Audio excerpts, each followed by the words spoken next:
Sejak masa Majapahit, Kabupaten Tulungagung diduga menjadi tanah pinilih atau tempat yang terpilih bagi para pembesar kerajaan untuk melakukan ritual atau mendekatkan diri kepada Sang Maha Pencipta.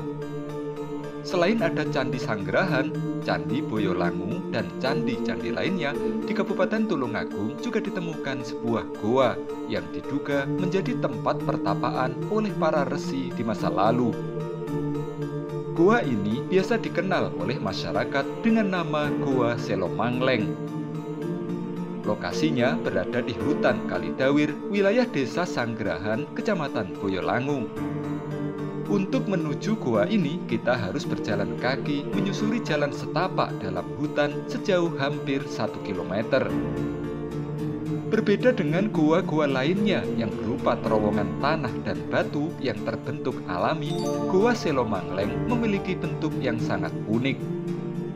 Goa Selomangleng diduga dibuat dengan sengaja oleh manusia di masa lalu pada sebuah bongkahan batu hitam atau monolit yang sangat besar.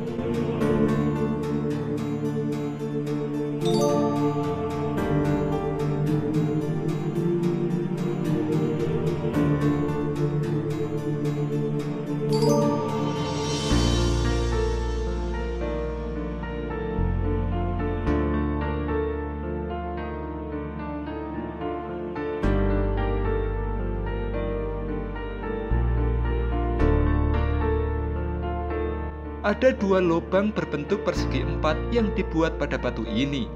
Satu lubang menghadap ke arah barat dan satu lubang lainnya menghadap ke arah selatan. Goa yang menghadap ke arah selatan ini memiliki ukuran lebar 360 cm dan tinggi 200 cm.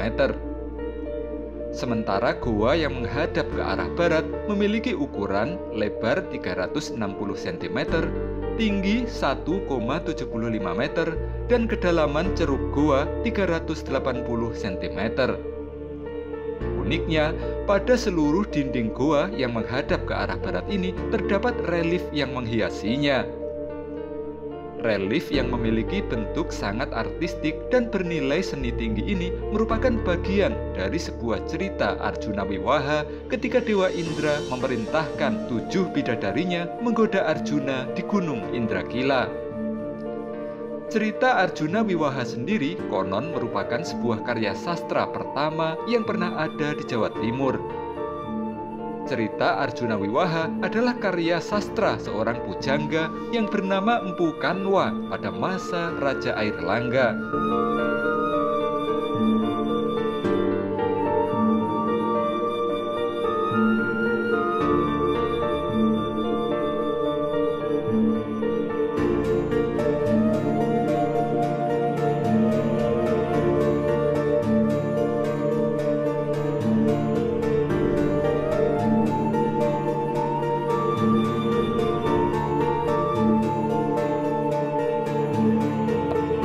Cerita Arjuna Wiwaha mengisahkan tentang seorang raksasa yang bernama Niwata Kawaca saat sedang bersiap menyerang kahyangan istana Dewa Indra. Karena raksasa tersebut tak dapat dikalahkan oleh dewa, maka Dewa Indra meminta bantuan bangsa manusia.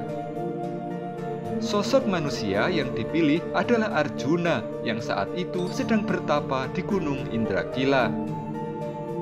Untuk memastikan bahwa Arjuna memang sosok yang benar-benar layak untuk dipilih, Dewa Indra kemudian menurunkan 7 bidadari untuk menggoda Arjuna. 2 di antara 7 bidadari tersebut adalah Dewi Supraba dan Dewi Tilotama. Namun setelah turun ke bumi dan merayu Arjuna dengan berbagai cara, upaya para bidadari tersebut akhirnya gagal. Atas dasar ini, Dewa Indra merasa sangat senang dan makin yakin untuk meminta Arjuna menghadapi raksasa Niwata Kawaca.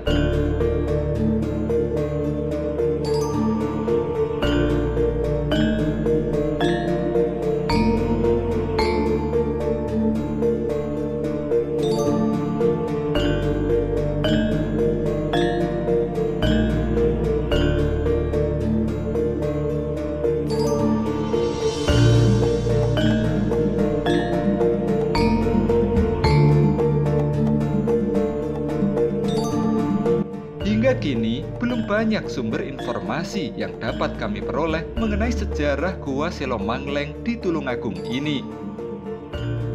Berdasarkan relief Arjuna Wiwaha yang terpahat di dalam gua, Profesor Bernard Kempers menduga Gua Selomangleng muncul dan dipergunakan pada akhir abad ke-10 Masehi.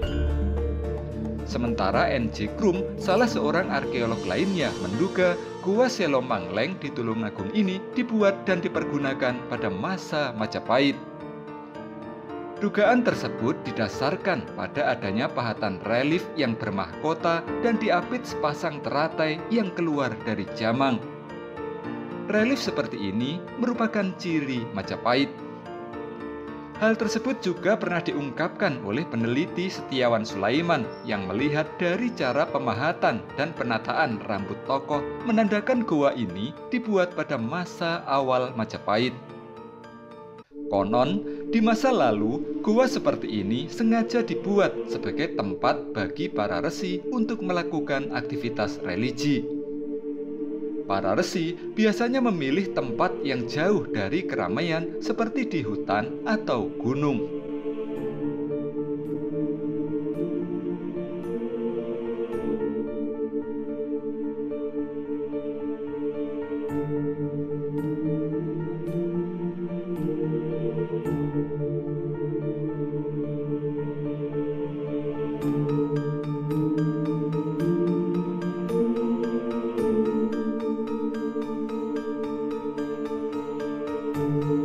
Dalam sebuah tulisannya, Profesor Bernard Kempers menjelaskan gua seperti ini biasanya dipergunakan oleh para resi untuk bertapa, menyepi, menjauhkan diri dari keramaian untuk mendapatkan inspirasi baru dari alam yang biasanya mereka sebut sebagai panggilan dari Tuhan kepada jiwa.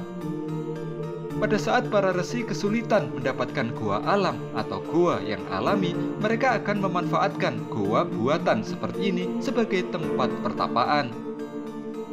Gua buatan untuk bertapa atau bersemedi biasanya tidak hanya terdiri dari mulut dan lubang gua, tapi juga dilengkapi dengan hiasan-hiasan yang bermakna penting dalam kehidupan magis religius.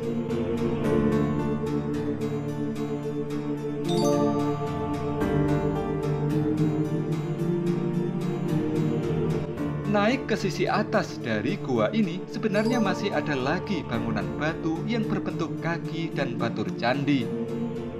Namun karena tak ada juru kunci dan seorang pun yang ada di sini, kami merasa ada yang tidak nyaman, sehingga kami memutuskan untuk segera pergi meninggalkan lokasi ini.